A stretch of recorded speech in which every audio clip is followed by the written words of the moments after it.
Hello again, everyone. Welcome to 90s to Now. As always, I'm Jerry Strauss. And as always, we have an awesome conversation here for you. You're looking at your screen, you see who we have, you're excited. I want to do this thing, the thing. I don't have anything. I don't have anybody's jaw to fake knock into. I don't have the theme music, but she's here. She is someone that we got to know, we got to love through our years watching Beverly Hills 90210 and have continued to love and admire and be excited to talk to Gabrielle Carteris. Hello. Hello. How are you? I'm good. I'm very well. How are you? I'm good. Thank you. Thank That's you. Thank you. so great. So excited to talk to you. Not nearly as excited, I have to say, as the throngs of 90210 fans of our show, everyone who responded once we put out into the world that you were going to be on this episode. The questions we have received, uh, people must have been working on these for months and years just with the idea that someday this would happen. So I have to say up front, there might be a lot of things I don't remember, but you'll answer what I don't know. How's that? I Oh, have a feeling you know more than me. we'll muddle through it together. You know, I want to ask you something before we get to everyone's questions. I get to go first. I got the mic. Your work beyond 90210, so much of it has been involved in the industry that is Hollywood, that is entertainment. And we're talking right now as we speak. We're kind of in the middle of a very odd time in Hollywood. Once again, we've got a writer's strike, and at this point in time, we're talking about a situation where we don't really know when things will be back in full force as far as production of scripted TV shows. Do you think this is a time where that nostalgia factor, people flocking back to a show like 90210 and all their favorites, like, is this when streaming services, when the entertainment world kind of doubles down on everyone kind of flocking back to those things?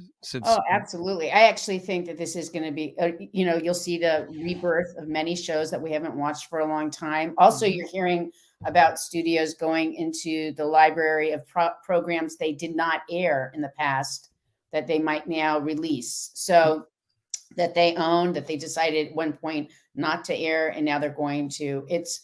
This is more than an odd time, though. I since you brought it up, I will say it's probably one of the most important times, I believe.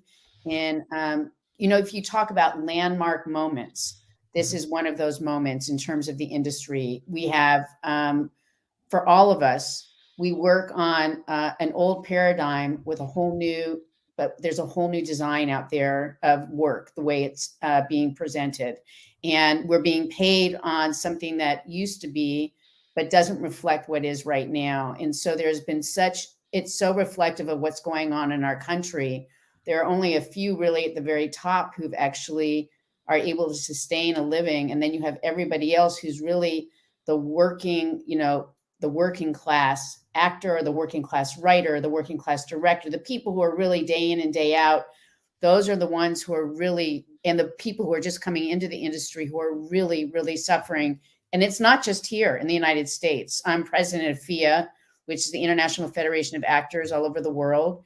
And we are watching from every country, whether they're working on our contracts or not, they are watching this strike. They will watch the potential strike of maybe the DGA, maybe SAG-AFTRA, because this issue, what's taking place here today, is present in the industry throughout the world. It is truly, this is a pivotal moment in our history for the industry and for people to survive instead of just have a hobby. This is really a really important moment in time. So I think this is going to be very painful for a lot of people, but it's a really important moment. So you brought it up, just had to say it, put it out there, No, it's I mean, I think most of us don't really appreciate the fact that those of us not involved in the industry, for us, it's all fun and games. For us, it's a luxury to be able to enjoy this stuff, but there's real human beings that are, working hard and suffering. And again, like, this is an industry, this is pet, this is, something about their lives, their lifestyle, and there's a battle being fought. So, I mean, again, for most of us, it's, oh no, my favorite TV show may not come back in time in the fall. But For some people, again, they're gonna lose yeah, their homes. This is a really, some people, this is about not only not being able to get health care or, whatever. It's about paying a rent. It's about food on the table. It is about feeding families. This is truly one of the most important strikes in the history of our industry. yeah, yeah, absolutely. And we'll continue to keep an eye on that. And of course, it does affect, everything about the entertainment industry and everything that's out there, or maybe will not be out there for us to Mhm. enjoy. And again, that's going to make us kind of fall more back on the old favorites. Right. And that's what we're here to talk about today. Of course, if you don't know Gabrielle from 90210, then I don't know why you're here, first of all. But certainly one of the more buzzworthy guests, based on the palpable excitement from all over the internet where we promoted this. So why don't we try to get to as many of these questions that have been burning in people's brains, minds, hearts, everything. Let's Okay. see. Okay. So we're going to try to shout out as many of you as possible as well. And there's so many, the print is very small. I'm old, so I apologize. I'm going to be taking my glasses on and off. This is sad, pathetic, but I got to do it. Nuraman 00. What was your, this is a good way to start. What was your favorite plot involving Andrea? Of course, we're remiss in not saying, of course, Andrea was your character 90210. What was your favorite plot involving Andrea, and what was your least favorite plot? Hmm. I had several shows that I really loved, for different reasons. One of the first shows I loved was our sleepover. I think that when we did the overnight, and that was because it was really a time where it was really establishing our relationships to each other. And Andrea was always on the outside. It was the first time she started to feel like she was a part of something.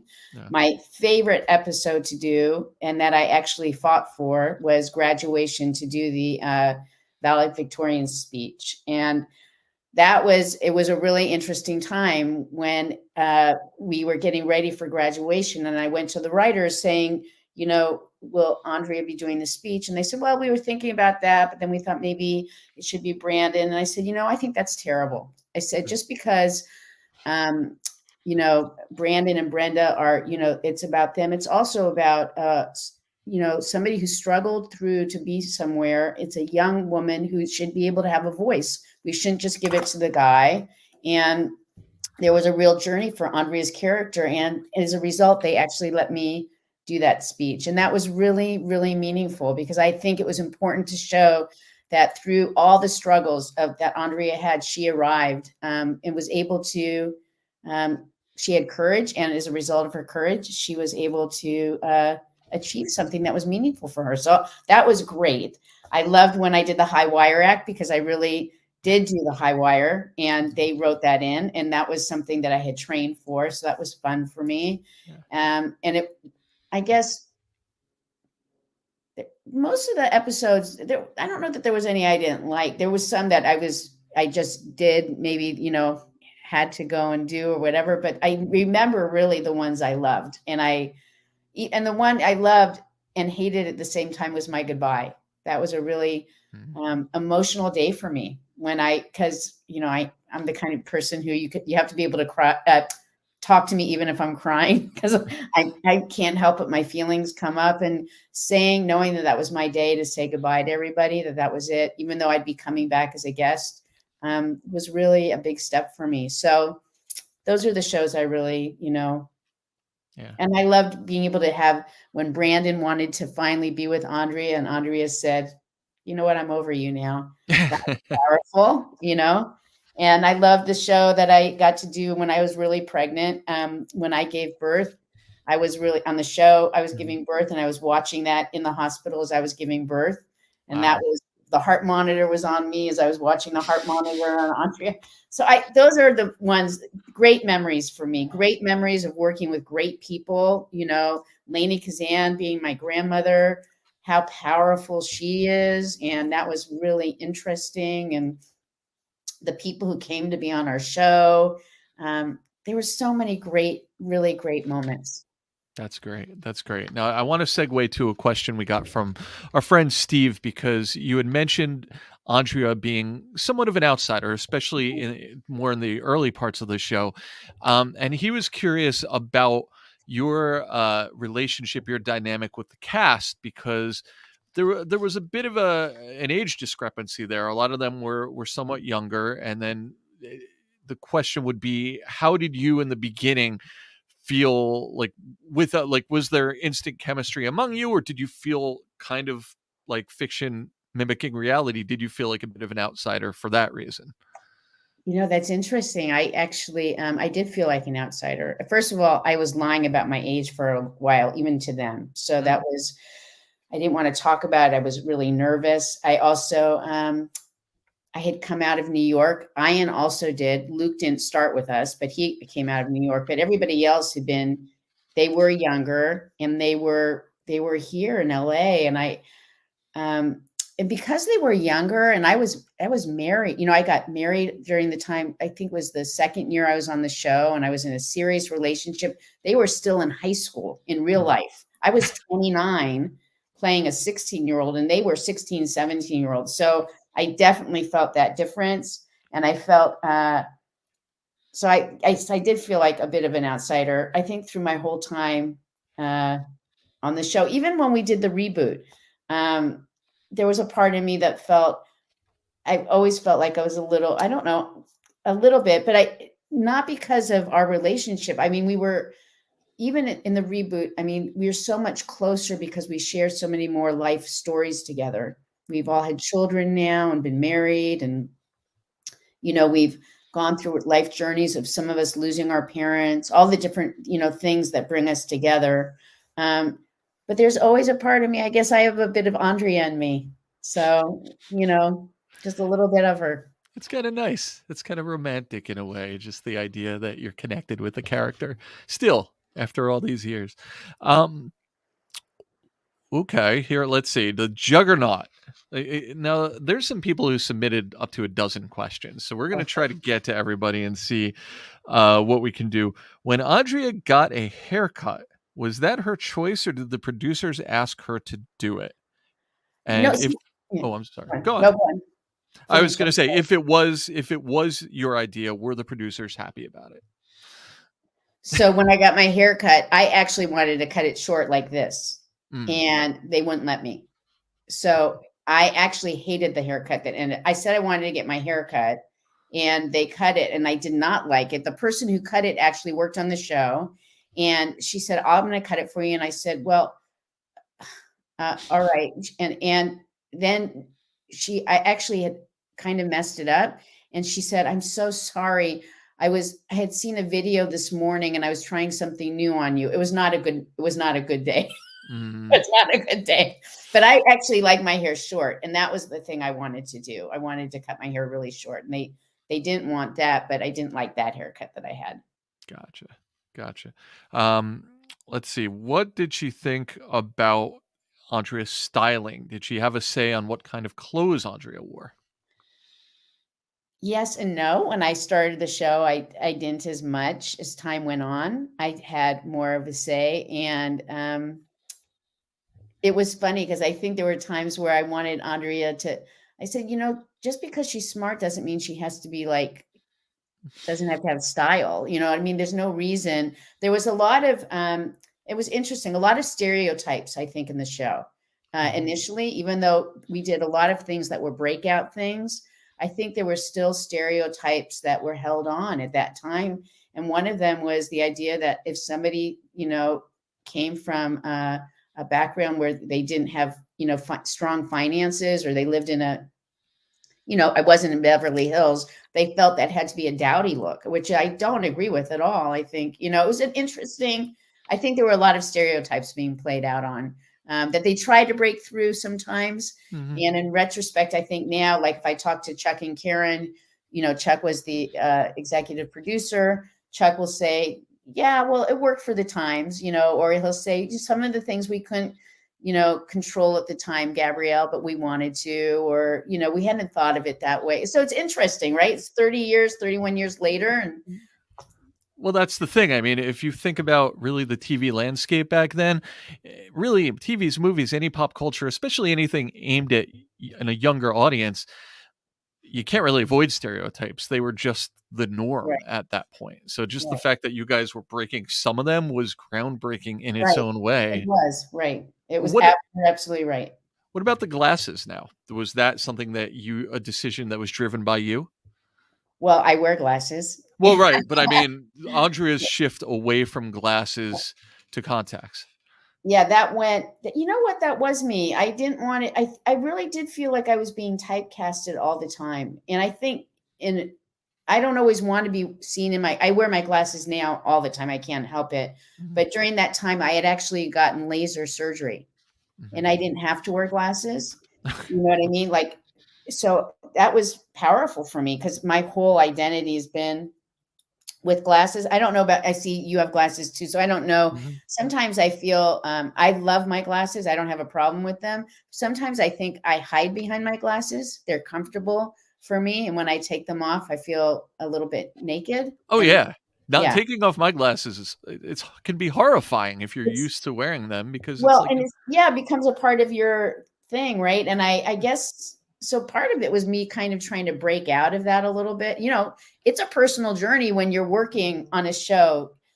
They write for us, and the stories, the characters, after you're on for a while, they, in order for it to be effective, they have to take things from your real life. I just don't think you can maintain just having something that's totally different, even if it's your character maybe is not a good person, you're a good person or whatever. You still have things that you're going to share, and those are the things that they developed, and they allowed me to do certain things, not Mhm, wear my glasses all the time, get pregnant really in real life, and be on the show. mhm. There were certain things that they allowed me to, be the valedictorian. So those are the things I was allowed to do.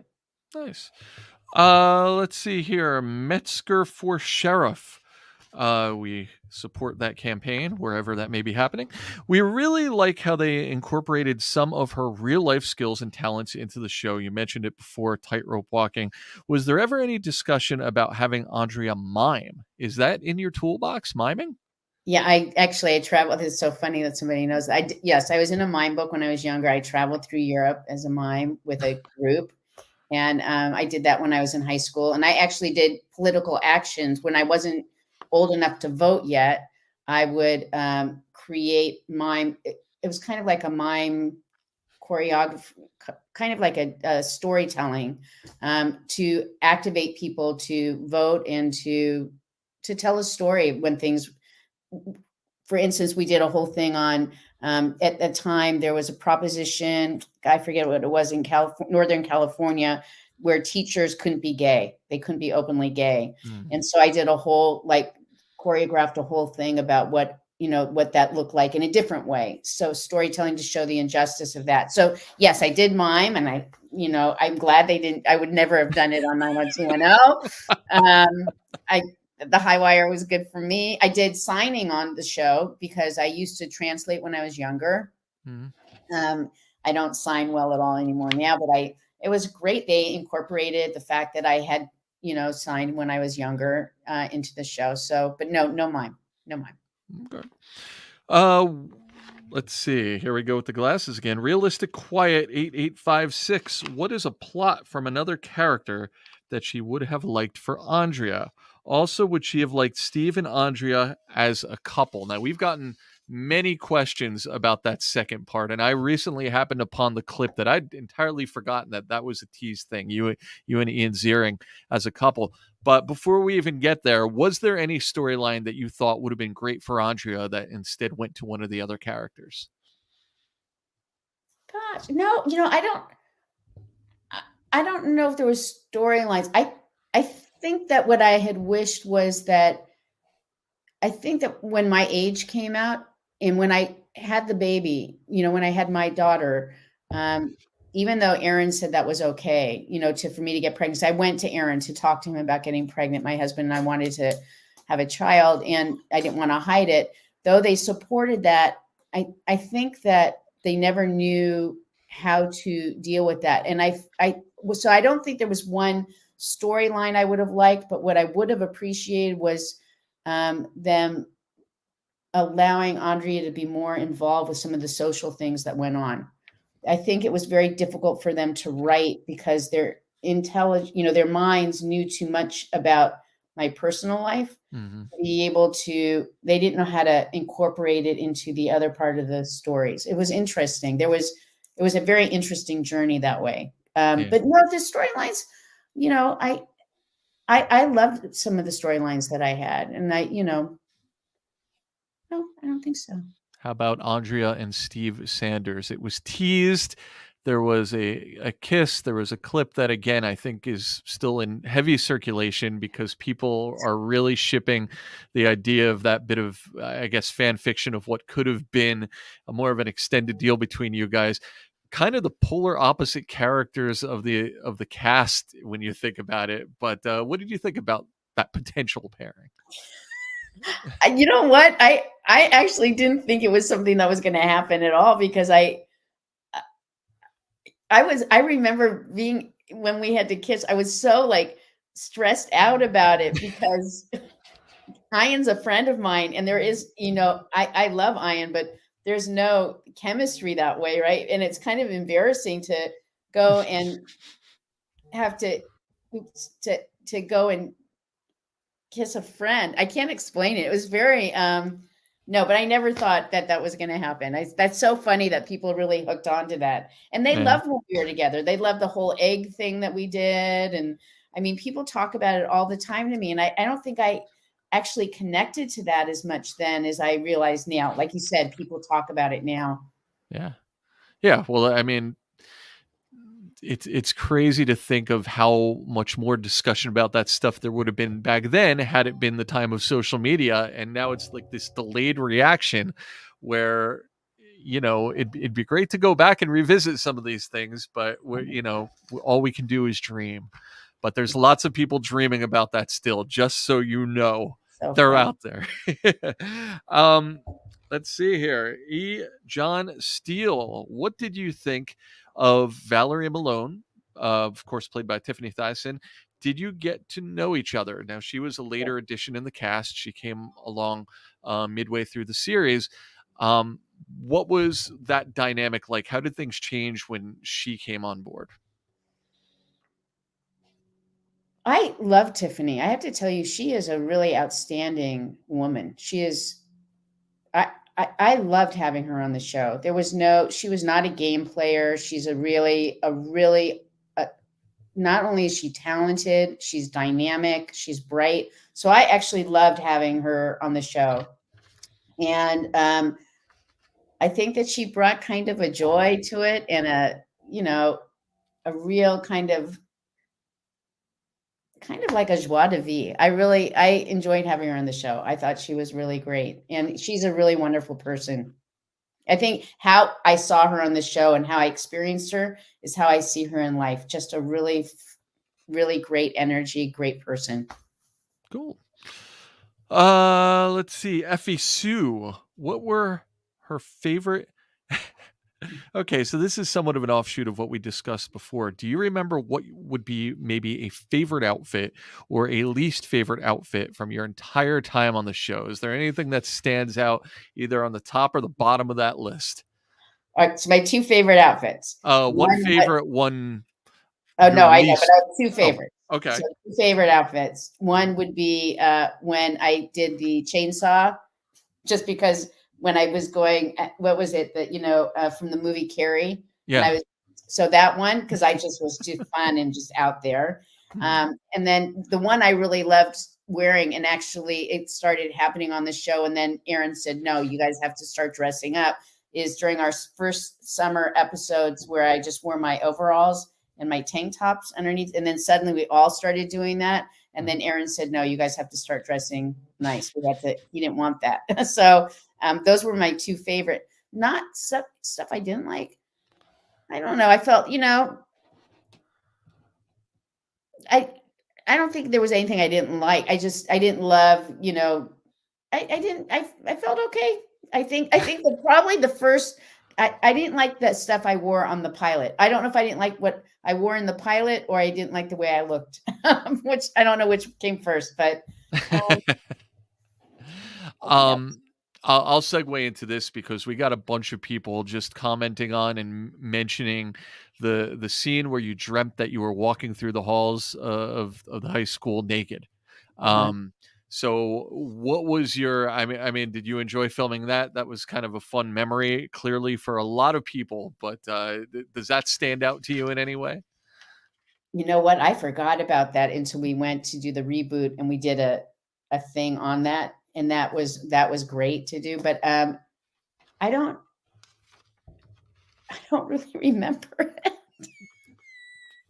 Which means either it was totally cool or you blocked it out of your That's memory exactly right. trauma. Went right through me. Let's see. Double O RVR. Did she like Andrea's post high school storylines? I've always heard that Carteris specifically asked for her pregnancy to be written into the show. Does she like the way that it was portrayed? You kind of talked about Mhm. life after your character became a mom. But the actual pregnancy storyline, did you like the way that it was handled? I think I liked it up front when I got pregnant and what went on. I think that it became a really important storyline because that's when the Times went and did a whole thing about they actually attacked the whole idea that, Mhm. a young girl in high school would get pregnant, who's the smart girl getting pregnant. And I actually wrote something back to the Times regarding the fact that being smart has nothing to do with getting pregnant, in that people things happen in people's lives and choices are made. And I think it was really handled. I really appreciated how it was handled in the pregnancy. I do not think that afterwards, Mhm. I really don't think they were comfortable writing. They didn't know how to handle my being. So I don't think it was really. I think it minimized in some ways the trials and the whatever going through as a young woman being pregnant, making choices that they had to have me married, get married, and all those things because they were just afraid to cross the line. It was a really so I don't think that it was handled as much well as I would have liked it to have been because I think that it choked them from being creative.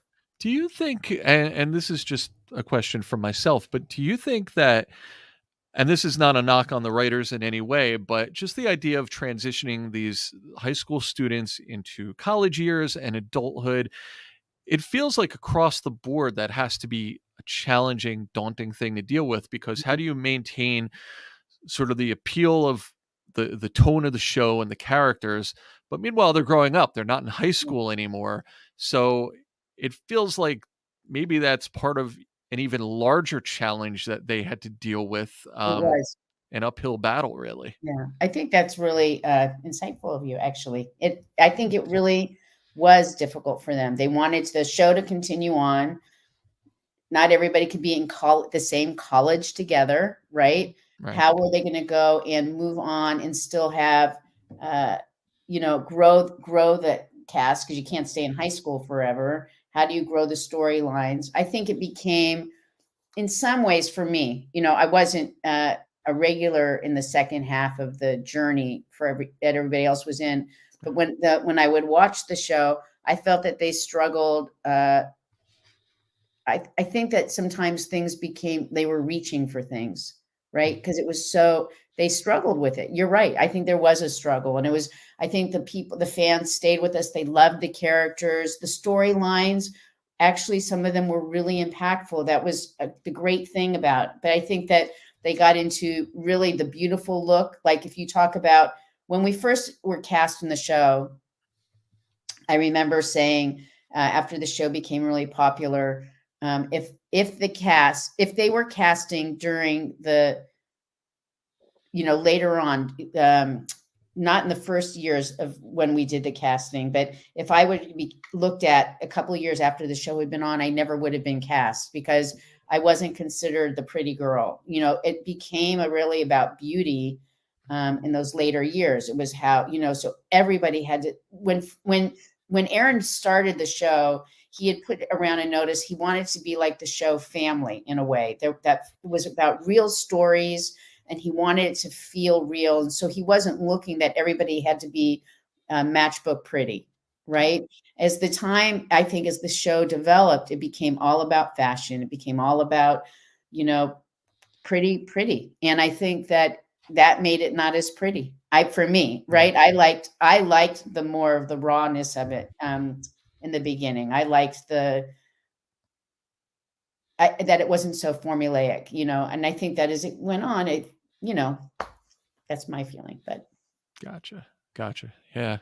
Yeah. It's, I mean, and again, we're talking about a show that had popularity, that endured, allowed it to go for all those seasons, and not a knock on anything. Evolution is always a challenge of a TV show that lasts yeah. that long. But that's why we're still talking about it now, because overall, still something so great, so well remembered. Um, all the more so, of course, because of your part in it, of Right. course.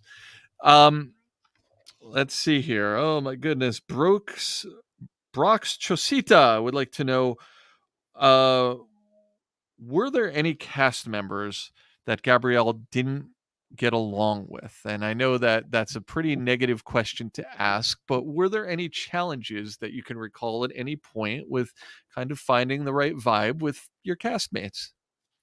When you're together for a long time, there are people who I was very close to and people I was not as close to. But overall, um, it was a pretty, overall, it was really a great family experience, right? But there was, I won't go to there, everything's not always going to be roses, and it wasn't always. So, Mm. but that people who, there are also lifelong friends for me out of this show that that I will always be grateful for having in my life. Yeah, yeah.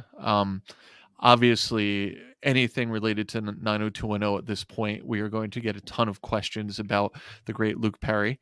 Mm, Um, someone that, that you guys obviously and fans still, remember so fondly to this day.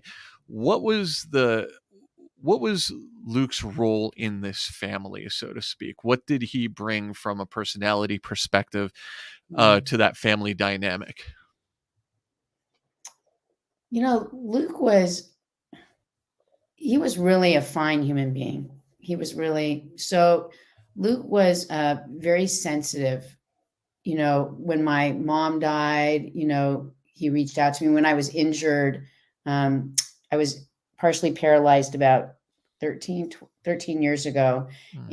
And Luke came to be with me. And he was always that person who, you know, he was an advocate. So Luke was also very courageous. And as much as he loved being on the show, when he didn't love it anymore, he didn't love it anymore. But he, he really he had a lot of courage when there was a time that we went to audit Aaron. There was some stuff that was going on that we weren't so sure about the money, and I had gone to the cast saying why I felt that we should do this audit, and I didn't want to go and do it on my own because I felt if I did it by myself then I would be fired, but if we did it as a cast, Mhm. that we would, there's strength in unity. I'm a big proponent of that. And it was Luke who actually said, okay, let's go for it. And he with Jason, they helped to get the legal team together to do the audit and I was right. There was some stuff that went on there and Mm. we were able to do that. But Luke was, in many ways, he was fearless. Or even if he was fearful, because everybody has anxiety or whatever, but he was fearless. He was a really an interesting man, and it was really sad when he passed. It really was. Yeah, absolutely. Um, am I reading this correctly? Yes, Tumor Girl would like to know. You had mentioned her before, but what was it like working with the legendary actress Lainey Kazan? I had to say, so I've worked with Lainey again. After that, we did a play reading together Hmm. where she played my mother. It was exciting to work with her. Lainey she is a true diva. So in terms, and not a negative way, she is one of the people that when you're with it, they're an icon. There was something, she is very powerful, and she knows her power. Her voice is strong. Her stories are great. She had so many good stories to share. She's very supportive. It was really powerful to be able to work with her. That was for me a real honor. She was really dynamite. That's awesome. Were there any moments that made you, Gabrielle, cringe or feel uncomfortable, like the moment between her and Brandon on the carousel? Do you remember that moment? I'm trying to No, place it myself, but was there something creepy going on the carousel? I don't I don't remember. I don't know. Maybe somebody can help us with that one. Was there let me ask a broader question, because you'd mentioned sort of that absolute platonic chemistry between yourself and Ian. Uh what Obviously we had many of those moments with you and Jason Priestley throughout the series. What was that like for you? Was that equally odd, or what was your relationship like with him, and how did that translate into the romance that almost sort of kind of was and then wasn't and then Right. never became?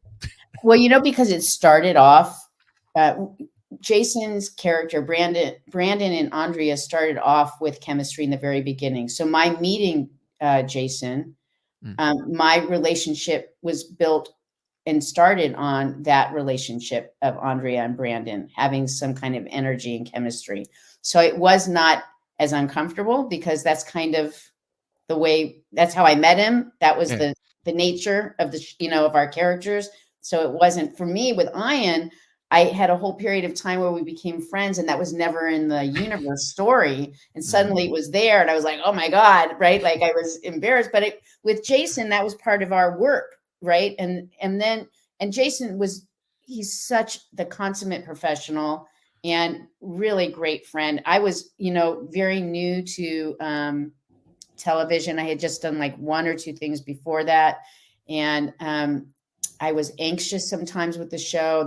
I remember being, when I first started, and I was like, I just got famished. There was a scene that was just, oh, and Jason like said, everybody like cool it, like, and he was really able to be with me there and really be supportive. He was a beautiful person to work with. I really love Jason and respect him, and just am so grateful that he was the person that I got to go on that journey with.